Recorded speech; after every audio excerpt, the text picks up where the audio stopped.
늘 흙먼지가 묻어있는 굳은 살 박인 손.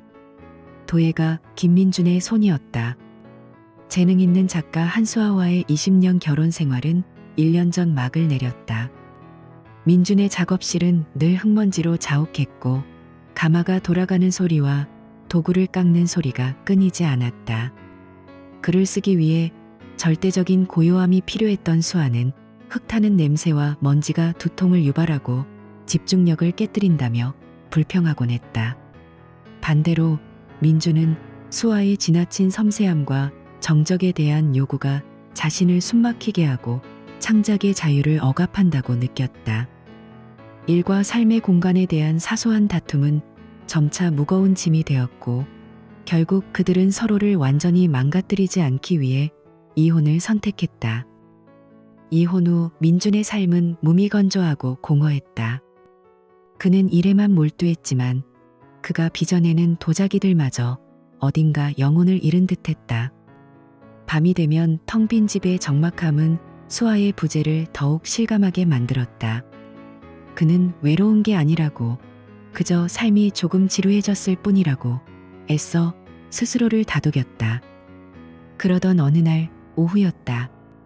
공동의 친구가 연 전시회에서 새로운 영감을 얻으려 둘러보던 민준의 눈에 불현듯 수아의 모습이 들어왔다. 그녀는 여전했다. 지적인 아름다움과 고고한 분위기로 빛나고 있었고 어쩌면 함께 살 때보다 한결 더 환해 보이기까지 했다. 어색한 인사가 오갔고 의례적인 안부를 묻는 말들은 두 사람 사이의 서먹함을 감추지 못했다.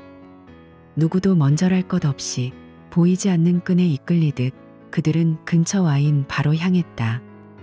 마주 앉은 수아의 모습이 낯설면서도 기묘하게 익숙했다. 가느다란 손으로 와인잔을 감싸쥐는 모습, 생각에 잠길 때 잔 끝을 매만지는 버릇, 그리고 그만이 아는 그녀의 주량까지도. 그들은 일부러 서로에게 뼈 있는 농담을 던졌다. 마치 아무렇지 않은 척했지만 그 속에는 수많은 의미가 담겨 있었다. 나 없으니까 작업하기 편하겠네요. 이제 흙먼지랑 소음 걱정 안 해도 되고요. 수아가 먼저 물었다. 민주는 와인을 한 모금 넘기고 답했다. 아주 편하죠. 그런데 이상하게 가끔 당신의 오래된 종이 냄새와 타자기 두드리는 소리가 그리울 때가 있더군요. 수아는 대답 대신 와인잔만 매만졌다. 두 뺨이 붉게 물들었고 그 눈빛은 와인의 색보다 더 깊어져 민준을 똑바로 응시했다. 그 순간 민준은 알 수 있었다. 그녀 역시 자신과 같은 마음이라는 것을. 발을 나설 때쯤 두 사람은 흠뻑 취해 있었다. 민준이 머뭇거리는 사이 수아가 불쑥 쉬어버린 목소리로 말했다. 오늘 이대로 집에 들어가면 나 잠들지 못할 것 같아요. 그 한마디가 민준의 마음속에 쌓여있던 모든 방어벽을 허물어뜨렸다. 그는 대답 대신 비틀거리는 그녀의 팔을 붙잡았다. 마치 오래전부터 약속이라도 한 듯 두 사람은 나란히 바로 옆 호텔로 들어섰다. 호텔 방문이 닫히자 술기운과 1년간의 고독이 뒤섞여 서투르면서도 격렬한 입맞춤으로 폭발했다. 그들은 마치 1년 동안 감금되었던 사람들처럼 서로의 옷을 개걸스럽게 벗겨냈다. 어둠 속에서 맨살이 마주 닿았을 때 흙으로 다져진 민준의 굳은 손이 수아의 허리를 감싸고 등을 쓸어내렸다. 그녀의 입술 사이로 나지막한 신음이 새어나왔다. 당신은 여전하네요. 수아는 그의 거친 손바닥에 뺨을 비비며 속삭였다. 마치 오랫동안 이 감촉을 갈망해왔다는 듯이. 그리고 이 오래된 책 냄새, 미치도록 그리웠어. 민주는 대답 대신 그녀의 목덜미에 얼굴을 묻었다. 익숙한 잉크와 종이 냄새가 그의 심장을 미친 듯이 뛰게 만들었다. 이것은 사랑이라기엔 어쩌면 미련에 더 가까울지도 몰랐다. 하지만 그 순간만큼은 세상에 오직 두 사람뿐인 듯 그들은 몸으로 대화했다. 절정의 순간 수아의 입에서 터져나온 것은 신음이 아닌 흐느낌이었다. 민주는 놀라 움직임을 멈추고 어둠 속에서 그녀를 바라보았다. 그녀의 뺨을 타고 눈물이 흐르는 것이 보였다. 왜 울어요? 내가 아프게 했어요? 그가 조심스럽게 물었다. 그녀는 고개를 저으며 그의 어깨에 얼굴을 묻었다. 젖은 목소리가 귓가에 울렸다. 아니요, 그냥 너무 좋아서. 지난 1년이 너무 외로웠어요. 수아의 꾸밈없는 고백은 민준의 마지막 남은 이성의 끈을 끊어버렸다. 그는 그녀를 더 세게 끌어안고 짠맛이 나는 눈물을 핥아주며 속삭였다. 울지 마. 오늘 밤은 아무 생각도 하지 마. 그냥 나만 느껴. 그녀는 대답 대신 그의 품에 더 깊이 파고들었다. 낯선 호텔방 안은 땀과 채취, 그리고 눈물이 뒤섞인 농밀한 공기로 가득 찼다. 그들은 서로의 이름을 부르고 지난 1년의 시간을 원망하고 이 모순적인 감정, 이 모든 것을 뛰어넘는 서로를 향한 갈망을 확인했다. 그것은 한번 헤어졌던 연인들이 나눌 수 있는 가장 뜨겁고도 서글픈 대화였다. 다음 날 아침 민주는 먼저 잠에서 깼다. 호텔방 안은 어젯밤의 흔적이 고스란히 남아 있었다. 바닥에 아무렇게나 벗어 던져진 옷가지들, 와인과 뒤섞인 서로의 채취, 그리고 그 모든 것을 무심하게 비추는 회색빛 새벽. 옆에는 수아가 새근새근 잠들어 있었다. 1년 만에 이렇게 가까이서 보는 얼굴이었다. 잠든 얼굴 위로 옅게 들이운 피로의 그림자와 그가 미처 알지 못했던 시간의 흔적들이 보였다. 그는 저도 모르게 손을 뻗어 그녀의 뺨을 쓸어보려다 마치 불에 댄 듯 화들짝 손을 거두었다. 이 온기는 현실이 아니었다. 얼마 지나지 않아 수아가 눈을 떴다. 시선이 마주친 찰나 방 안의 공기는 급격히 얼어붙었다. 잘 잤어? 같은 평범한 아침 인사는 누구의 입에서도 나오지 않았다. 어젯밤의 열기는 간밤의 꿈처럼 사라지고 차갑고 지독한 어색함만이 남았다. 수아는 민준의 시선을 피하며 등을 돌렸다. 그 뒷모습은 마치 단단한 벽처럼 느껴졌다. 그녀는 바닥의 옷들을 기계적으로 주워 입었다. 옷감이 스치는 소리만이 정적을 깨뜨렸다. 민주는 무슨 말이라도 해야 할 것 같았지만 어떤 단어도 목구멍에서 맴돌다 사라질 뿐이었다. 결국 그들은 한마디 말도 없이 호텔을 나섰다. 밖으로 나오자 도시의 소음이 갑자기 귀를 때렸고 그 소음은 방 안의 침묵보다 더 견디기 힘들었다. 그들은 약속이라도 한 듯 뒤도 돌아보지 않고 각자 다른 방향으로 걸어갔다. 그 단호한 발걸음이 마치 모든 것의 끝을 고하는 듯했다. 다시 혼자가 되어 작업실로 돌아온 민주는 흙냄새를 깊게 들이마셨다. 늘 위안을 주던 냄새였지만 오늘은 유독 공허하게 느껴졌다. 그는 어젯밤 그녀를 안았던 자신의 손을 내려다보았다. 손톱 밑에 낀 마른 흙과 그녀의 살결의 감촉, 그리고 아직 희미하게 배어있는 그녀의 향기가 뒤섞여 혼란스러웠다. 그는 물레 앞에 앉아 흙을 매만졌지만 아무것도 만들 수 없었다. 빚어지던 그릇은 자꾸만 형태를 잃고 주저앉았다. 결국 그는 신경질적으로 흙덩이를 바닥에 내동댕이 쳤다. 수아의 부재로 텅 비었던 공간이 이제는 그녀와의 하룻밤으로 인해 더욱 복잡하고 소란스러운 공간이 되어버렸다. 그 후 며칠 동안 민주는 유령처럼 지냈다. 텅 빈 집의 모든 소리가 마치 그녀의 발소리처럼 들렸고 밤마다 잠을 설쳤다. 책장에 꽂힌 그녀가 두고 간 낡은 책 한 권을 무심코 펼쳤다가 익숙한 종이 냄새에 가슴이 덜컥 내려앉기도 했다. 그는 이 하룻밤의 실수를 잊어야 한다고 되뇌었지만 몸은 그 밤을 너무나도 선명하게 기억하고 있었다. 그러던 오후 휴대폰이 짧게 울렸다. 화면에 뜬 한수아라는 이름에 심장이 쿵 하고 떨어졌다. 이번 주말에 시간 괜찮아요? 그 짧은 문장은 민준의 머릿속에 폭풍을 일으켰다. 이혼 전 마지막 몇 달간의 지독했던 싸움, 서로를 향해 날카로운 말을 쏟아내던 순간들이 스쳐 지나갔다. 당신 손에서는 흙 말고는 아무 냄새도 안 나라고 소리치던 그녀의 얼굴. 당신의 그 고요함이 어떤 소음보다 시끄러운 줄 알아? 라고 맞받아치던 자신의 목소리. 이성은 여기서 멈춰야 한다고, 같은 지옥을 반복해서는 안 된다고 비명을 질렀다.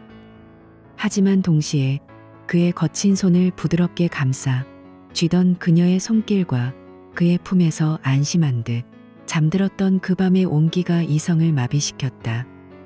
그는 답장을 썼다. 지우기를 수십 번 반복했다. 짧은 고민은 영원처럼 느껴졌다. 결국 그는 모든 것을 운명에 맡기기로 결심하고 답장을 보냈다. 좋아요. 어디서 볼까요? 몇 분 뒤 그녀에게서 주소 하나가 도착했다. 호텔도 레스토랑도 아닌 처음 보는 주소. 이혼 후 그녀가 새로 얻은 작업실이었다. 민주는 직감했다. 이것은 단순한 만남이 아니라 어떤 종류의 대화를 하자는 분명한 신호라는 것을.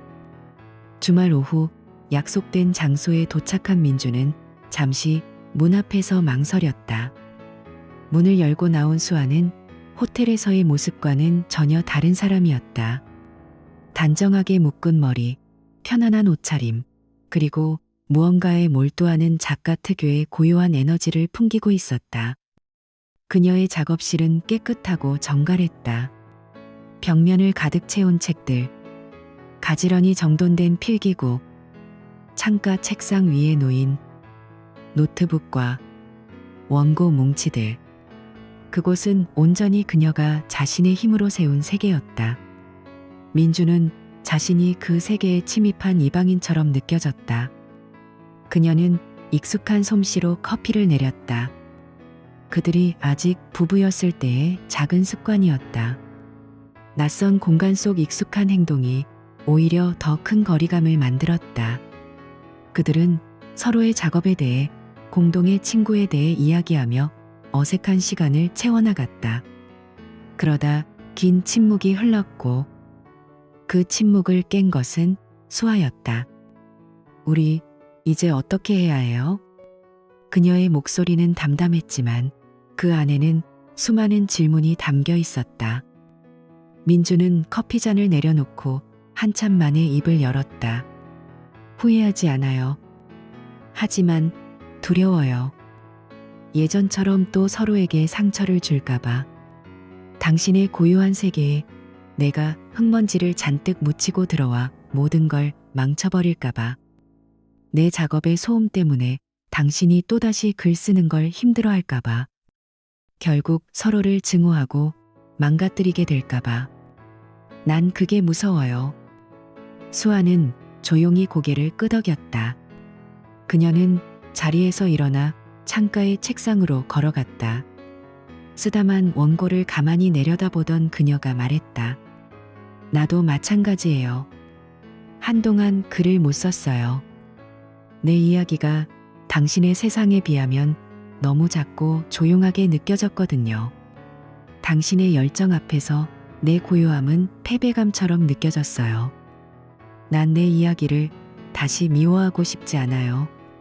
그녀는 그를 돌아보며 이전보다 훨씬 단단해진 눈빛으로 말했다.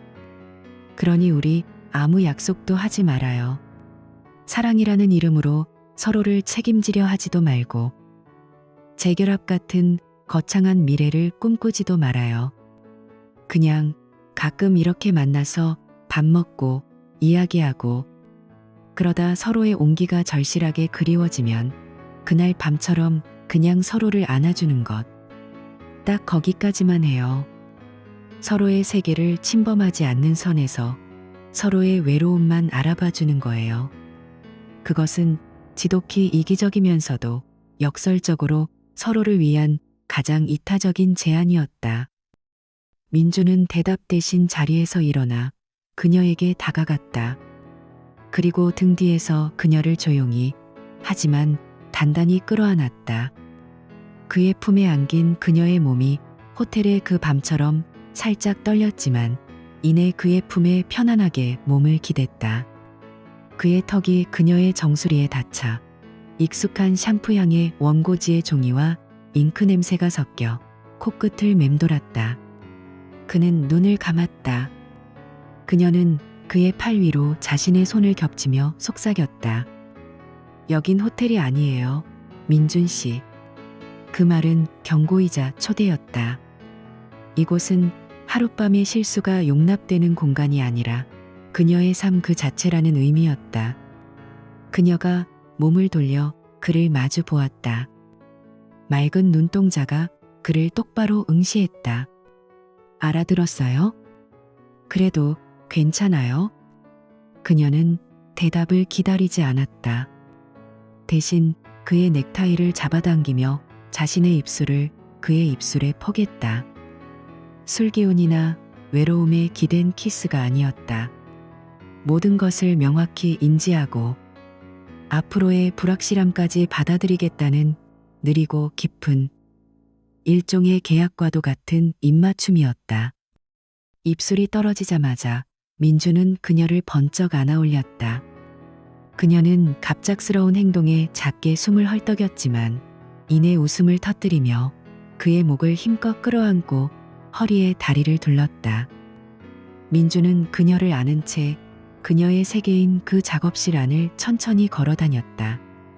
책과 원고, 그녀의 향기로 가득한 그 공간 속에서 그는 자신이 더 이상 이방인이 아님을 느꼈다. 그들의 기묘하고도 아슬아슬한 관계는 그렇게 다시 시작되고 있었다. 도예가 김민준의 손은 그의 삶 그 자체였다. 늘 흙먼지가 묻어있고 물레를 돌리고 흙을 다지느라 마디마디 굳은 살이 박인 손. 그 손은 아름다운 곡선의 백자를 빚어냈지만 그의 20년 결혼 생활은 빚어내지 못했다. 재능 있는 작가 한수아. 그녀는 그의 아내였다.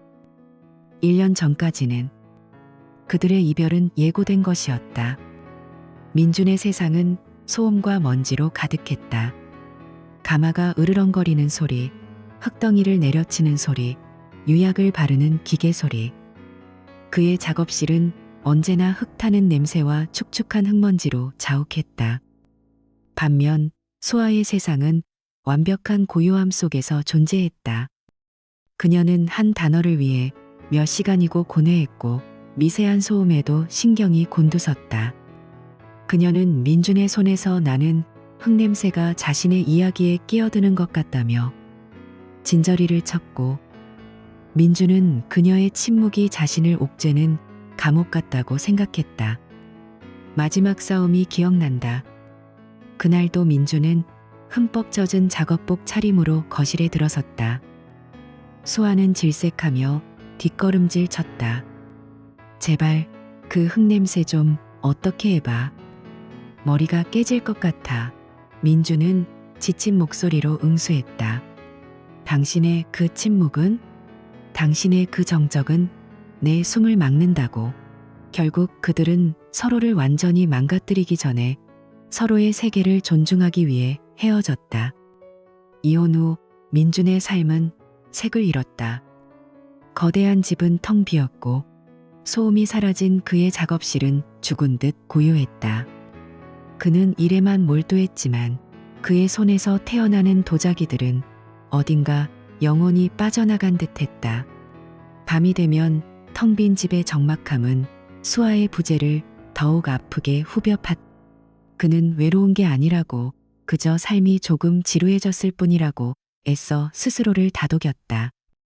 하지만 아침에 눈을 떠 무심코 커피 2잔을 내리다가 혹은 텅 빈 옆자리를 보다가 문득 깨닫곤 했다. 이것은 지루함이 아니라 뼈저린 고독이라는 것을. 그러던 어느 날 오후 그는 공동의 친구가 연 전시회에 갔다. 새로운 영감을 얻으려는 핑계였지만 실은 이 공허함에서 잠시라도 벗어나고 싶었다. 사람들로 북적이는 전시회장 한가운데 거짓말처럼 그녀가 서 있었다. 한수아. 이혼 후 1년. 그녀는 더 이상 그의 아내가 아니었지만 여전히 그의 시선을 단번에 사로잡았다. 단정한 원피스에 여전히 지적인 분위기를 풍기는 그녀는 혼자일 때 오히려 더 빛나 보였다. 누군가와 웃으며 대화하는 모습을 멀리서 보는데 심장이 쿵하고 내려앉았다. 어색한 인사가 오갔고 의례적인 안부를 묻는 말들은 두 사람 사이의 서먹함을 감추지 못했다. 누구도 먼저랄 것 없이 보이지 않는 끈에 이끌리듯 그들은 근처 와인바로 향했다. 마주 앉은 수아의 모습이 낯설면서도 기묘하게 익숙했다. 가느다란 손으로 와인잔을 감싸쥐는 모습, 생각에 잠길 때 잔끝을 매만지는 버릇, 그리고 그만이 아는 그녀의 주량까지도. 나 없으니까 작업하기 편하겠네요. 이제 흙먼지랑 소음 걱정 안 해도 되고요? 수아가 먼저 물었다. 아주 편하죠. 그런데 이상하게 가끔 당신의 오래된 종이 냄새와 타자기 두드리는 소리가 그리울 때가 있더군요. 수아는 대답 대신 와인잔만 매만졌다. 두 뺨이 붉게 물들었고 그 눈빛은 와인의 색보다 더 깊어져 민준을 똑바로 응시했다. 그 순간 민준은 알 수 있었다. 그녀 역시 자신과 같은 마음이라는 것을. 발을 나설 때쯤 두 사람은 흠뻑 취해 있었다. 민준이 머뭇거리는 사이 수아가 불쑥 쉬어버린 목소리로 말했다. 오늘 이대로 집에 들어가면 나 잠들지 못할 것 같아요. 그 한마디가 모든 방어벽을 허물었다. 그는 대답 대신 비틀거리는 그녀의 팔을 붙잡았다. 마치 오래전부터 약속이라도 한 듯 두 사람은 나란히 바로 옆 호텔로 들어섰다. 방문이 닫히자 술 기운과 1년간의 고독이 뒤섞여 서투르면서도 격렬한 입맞춤으로 폭발했다.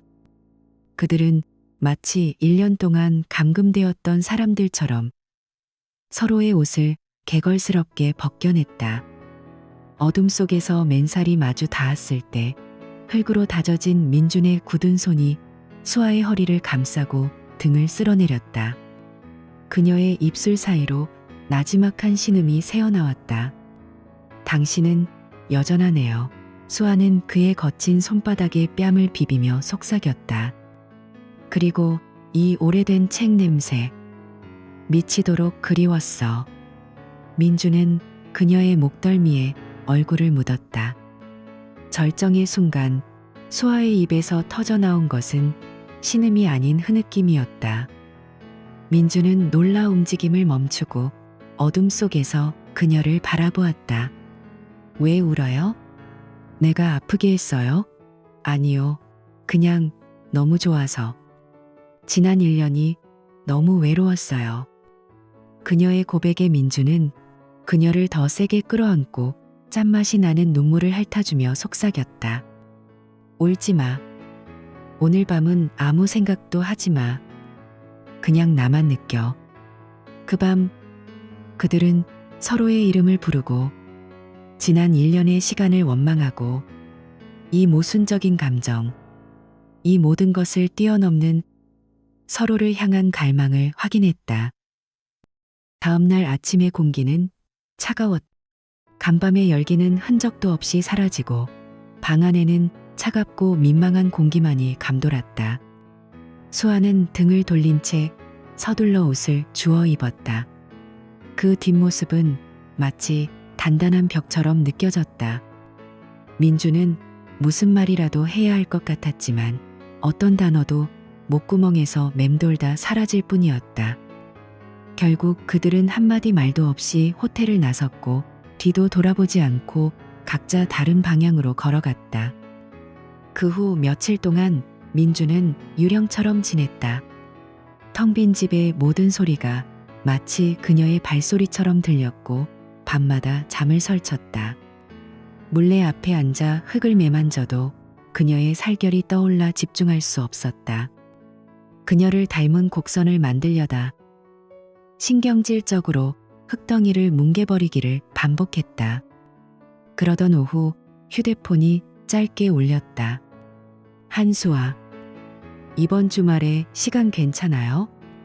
그 짧은 문장에 지난 20년의 세월과 1년의 이별, 하룻밤의 열정이 모두 담겨 있는 듯했다. 이성은 비명을 질렀지만 그의 몸은 그 밤을 너무나도 선명하게 기억하고 있었다. 그는 결국 답장을 보냈다. 좋아요. 어디서 볼까요? 그녀가 보내온 곳은 그녀의 새 작업실이었다. 약속된 날 문을 열어준 그녀는 호텔에서의 관능적인 모습이 아닌 단정하고 고요한 작가의 얼굴을 하고 있었다. 그녀의 작업실은 책과 종이, 잉크 냄새로 가득한 그녀만의 성역이었다. 민주는 자신이 그 세계에 침입한 이방인처럼 느껴졌다. 어색한 대화가 오가고 그녀가 내린 커피 향이 공간을 채웠다. 우리 이제 어떻게 해야 해요? 침묵을 깬 것은 수아였다. 민주는 한참 만에 입을 열었다. 후회하지 않아요. 하지만 두려워요. 우리가 예전처럼 또 서로에게 상처를 줄까봐. 서로를 증오하고 망가뜨리게 될까봐. 난 그게 무서워요. 나도 마찬가지예요. 수아가 말했다. 그러니 우리 아무 약속도 하지 말아요. 사랑도 재결합도 아니에요. 그냥 가끔 만나서 밥 먹고 그러다 서로의 온기가 그리워지면 그날 밤처럼 그냥 서로를 안아주는 것. 딱 거기까지만 해요. 그 이기적이면서도 솔직한 제안에 민주는 대답 대신 그녀의 등 뒤로 다가가 조용히 그녀를 끌어안았다. 그의 품에 안긴 그녀의 몸이 살짝 떨렸다. 여긴 호텔이 아니에요, 민준 씨. 그녀의 속삭임은 경고이자 초대였다. 그녀가 몸을 돌려 그를 마주 보았다. 알아들었어요? 그래도 괜찮아요? 그녀는 대답을 기다리지 않고 그의 넥타이를 잡아 끌어 입을 맞췄다. 그 키스는 모든 것을 인지한 상태에서의 느리고 깊은 일종의 계약과도 같았다. 입술이 떨어지자마자 민주는 그녀를 번쩍 안아 올렸다. 그리고 그녀를 작업실의 차가운 벽으로 밀어붙였다. 맨등에와 닿는 벽의 냉기가 그녀의 숨을 가쁘게 만들었다. 흙으로 다져진 그의 손이 그녀의 허벅지를 따라 대담하게 쓸어 올리자 그녀가 그의 귓가에 애원하듯 속삭였다. 좋아. 너무 좋아. 제발 더. 갈망으로 가득 찬 그녀의 고백에 그는 굶주린 짐승처럼 낮은 신음을 터뜨리며 그녀를 더 깊이 탐했다. 절정의 순간 그녀는 그의 어깨를 강하게 깨물었다. 그것은 고통스러우면서도 매혹적인 항복 선언이었다. 그날 이후 그들은 정의할 수 없는 관계가 되었다. 어떤 날은 수아가 민준의 작업실로 찾아와 하루 종일 그가 흙을 빚는 모습을 조용히 바라보았다. 또 어떤 날은 민준이 수아의 작업실을 찾아 그녀가 글의 세계에 깊이 빠져 있는 동안 묵묵히 커피를 내렸다. 그들은 그렇게 서로의 삶에 스며들었지만 결코 과거처럼 서로를 구속하지는 않았다. 그리고 견딜 수 없이 외로운 밤이면 말없이 서로의 몸을 탐했다. 그날도 그들은 수아의 작업실 소파에서 서로를 안고 있었다. 나른한 침묵 속에서 민주는 그녀의 머리카락을 쓸어넘기다 문득 생각했다. 이런 삶이 언제까지 계속될 수 있을까? 단순한 육체의 결합을 넘어선 무언가가 마음속에서 거대하게 자라나고 있었다. 그는 자신의 품에서 곤히 잠든 수아를 내려다보며 저도 모르게 속삭였다. 수아야, 우리 다시 합칠까? 잠든 줄만 알았던 그녀의 눈꺼풀이 파르르 떨렸다. 그녀는 천천히 눈을 뜨고 그의 품으로 더욱 깊이 파고들었다. 그리고 마치 어린아이처럼 잠이 덜 깬 목소리로 중얼거렸다. 바보, 그 말 내가 얼마나 기다렸는 줄 알아요? 그녀의 대답에 민준의 심장이 멎는 듯했다. 그는 그녀를 더 꽉 끌어안았다. 한참 후 수아가 먼저 침묵을 깼다. 하지만 난 여전히 무서워요. 우리가 또 서로의 공간을 존중하지 못하고 예전처럼 서로를 미워하게 될까봐. 나도 마찬가지야. 민주는 그녀의 이마에 입을 맞췄다. 그러니까 우리 천천히 가자. 다시 합치는 건 나중에 생각하고 우선 20년 전 우리가 처음 만났을 때처럼 다시 연애부터 시작하는 거야. 수아는 고개를 들어 그를 바라보았다. 그녀의 눈에는 물기가 어렸지만 입가에는 환한 미소가 피어올랐다. 좋아요. 그럼 내일 저랑 데이트할래요, 김민준 씨? 물론이지, 한수아 작가님. 다음 날 그들은 정말 20년 전의 연인들처럼 어색하면서도 설레는 데이트를 했다. 함께 영화를 보고 저녁을 먹고 손을 잡고 거리를 걸었다. 밤이 깊어지자 민주는 그녀를 작업실 문 앞까지만 조용히 바래다 주었다. 그녀는 아쉬운 표정을 짓다가 이내 그의 의도를 알아차리고 미소 지으며 말했다. 오늘 밤은 각자의 작업실에서 서로를 실컷 그리워하기로 해요. 그날 이후 그들의 관계는 서서히 변해갔다. 그들은 여전히 각자의 공간에서 자신의 일에 몰두했고 서로의 삶을 존중했다. 하지만 이제 그들은 알고 있었다. 자신의 작업실 문만 열면 그 너머에 자신을 기다리는 한 사람이 있다는 것을. 그리고 깊은 밤 외로움이 사무칠 때 기꺼이 서로의 온기가 되어줄 준비가 되어 있다는 것을. 그들의 이야기는 아직 끝나지 않았다. 결말이 어떻게 될지는 아무도 몰랐다. 다시 부부가 될지 아니면 영원히 이렇게 연인으로 남을지. 하지만 한 가지는 확실했다. 그들은 과거의 실수를 밑거름 삼아 그 어느 때보다 깊은 이해와 존중으로 자신들의 미완성 연대기를 한 장 한 장 새롭게 써 내려가고 있었다.